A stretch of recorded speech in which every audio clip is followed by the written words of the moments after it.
کہ نیوٹرلٹی کے بارے میں کہ اس چیز کا کسی کو علم نہیں ہے، لیکن آپ کو معلوم ہے کہ یہ پاکستان اس وقت 75 سال کا ہو چکا ہے، اور پاکستان کے اداروں کے پاس، تمام سول اور ملٹری تمام اداروں کے پاس جدید ترین آلات بھی آ چکے ہیں کمیونیکیشن کے۔ اور پھر یہ ہے کہ انٹیلیجنس صرف ملٹری سائڈ سے نہیں آتی وزیر اعظم کو،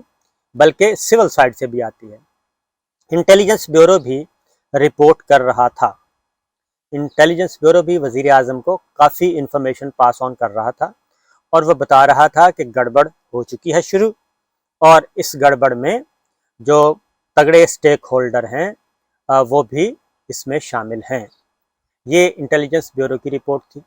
اور ہم اس وقت پروگرام میں بھی باتیں کر چکے ہیں، دی رپورٹرز میں، اس فورم میں بھی کر چکے ہیں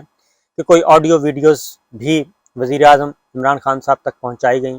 کچھ پی ٹی آئی کے ممبرز کو اپروچ کیا گیا اور ان کی وفاداری کے بارے میں بات کی گئی۔ یہ ساری چیزیں وزیر اعظم تک پہنچ رہی تھیں، لیکن دوسری جانب یہ سمجھا جا رہا تھا کہ شاید جو کچھ ہو رہا ہے یا جو کچھ کیا جا رہا ہے اس کے فٹ پرنٹس نہیں ہیں اور کسی کو پتہ نہیں ہے، ایسا تھا نہیں۔ اور اسی لیے وزیر اعظم عمران خان صاحب کی اس دوران 3-4 براہ راست نشستیں بھی ہوئیں، اور وہ نشستیں بنی گالہ میں بھی ہوئیں اور وزیر اعظم ہاؤس میں بھی ہوئیں، army chief general Qamar Javed Bajwa صاحب سے بھی اور ڈی جی آئی سے بھی یہ ملاقاتیں ہوتی رہی ہیں، اور اس میں یہ چیزیں ڈسکس ہوتی رہی ہیں۔ لیکن وزیر اعظم عمران خان صاحب کو اس وقت یہی کہا جاتا تھا کہ ہم ہو چکے ہیں نیوٹرل، اور ہم اب کسی سیاسی معاملے میں نہیں آئیں گے۔ پھر اسی دوران کچھ یہ بات جب کر کے چلے جاتے تھے تو پرائم منسٹر اس کو کاؤنٹر چیک کرتے تھے۔ جب کاؤنٹر چیک کیا جاتا تھا تو پتہ چلتا تھا کہ نہیں، ایسا نہیں ہے، کچھ ملاقاتیں ہو رہی ہیں، کچھ رابطے ہو رہے ہیں۔ پھر شہباز شریف صاحب سے ملاقاتوں کا تذکرہ شروع ہو گیا، پھر زرداری صاحب اچانک آتے تھے، کبھی اسلام آباد اور کبھی لاہور، اور وہ آتے تھے، ملاقاتیں کرتے تھے اور چلے جاتے تھے۔ اب مسئلہ یہ ہے کہ یہ اسلام آباد میں ایک بہت چھوٹا سا شہر ہے، ایک بات۔ دوسری بات ہے کہ آپس میں بھی اگلی بات یہ ہے کہ پاکستان تحریک انصاف، مسلم لیگ نواز اور پیپلز پارٹی، یہ آپس میں بھی ایم این ایز جو ہیں بہت اچھے ان کے تعلقات بھی ہوتے ہیں اور ان کی دوستیاں بھی ہوتی ہیں، اور ان کے ذریعے بھی پرائم منسٹر کو یہ باتیں پہنچ رہی تھیں کہ جناب یہ ہو چکا ہے سلسلہ شروع۔ اور اسی کی وجہ سے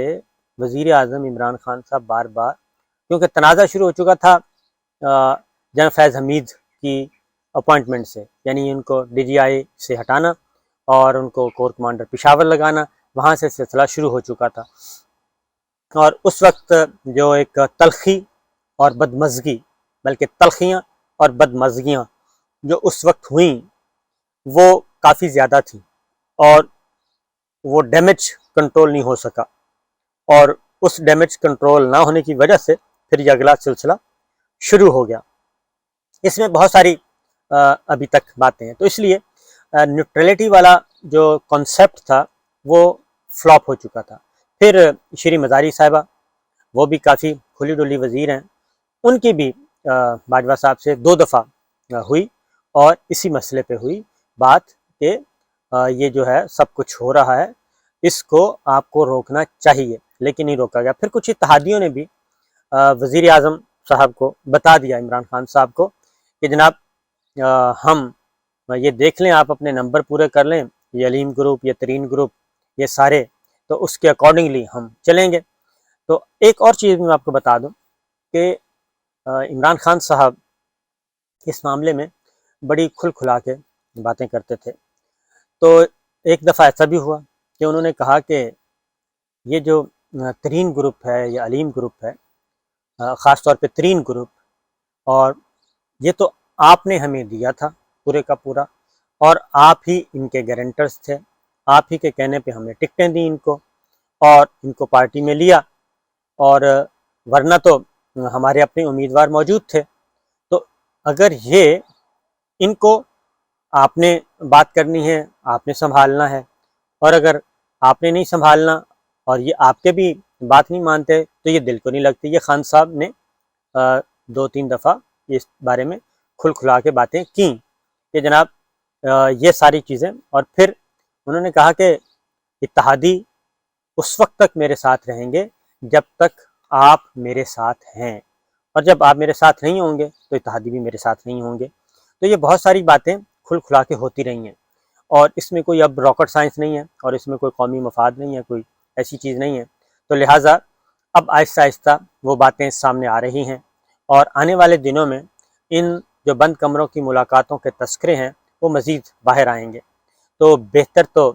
یہی ہے کہ ایسی ملاقاتوں کی تفصیلات منظر عام پہ آنے سے پہلے پہلے صورتحال کو کنٹرول کیا جائے اور آگے بڑھا جائے۔ آگے بڑھنے کا طریقہ صرف ایک ہی ہے، اور وہ ہے عام انتخابات، کیونکہ سروے ہوا ہے، سروے میں بھی جو پاکستانیوں کی 64%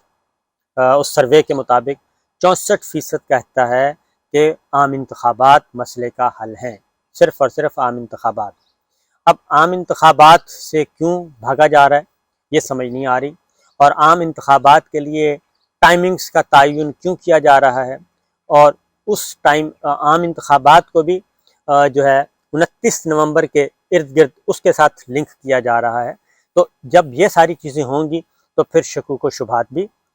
پیدا ہوں گے، بلکہ شکوک و شبہات جو ہیں وہ یقین میں بدلیں گے، اور تیقن کے ساتھ لوگ کہیں گے کہ جناب ایسا نہیں ہے۔ تو اس لیے یہ نیوٹرلٹی والی جو چیز تھی وہ کسی کو بھی ہضم نہیں ہوئی، اور اس کی وجہ یہ تھی کہ مسلم لیگ نواز پیپلز پارٹی بڑے اوپنلی کہہ رہے تھے کہ جناب یہ ساری چیزیں جو ہیں ہو چکی ہیں، اور ایاز صادق صاحب کا نواز شریف صاحب کے پاس جانا 2-3 دفعہ، اور پھر نواز شریف صاحب سے بھی کچھ ملاقاتیں ہوئیں لندن میں، اور وہ پاکستان سے کچھ لوگ گئے، سب کو پتہ ہے، نام بھی کسی دن آ جائے گا، سب کو پتہ ہے، اور وہ ملاقاتیں بھی ہوتی رہیں، کیونکہ اس سارے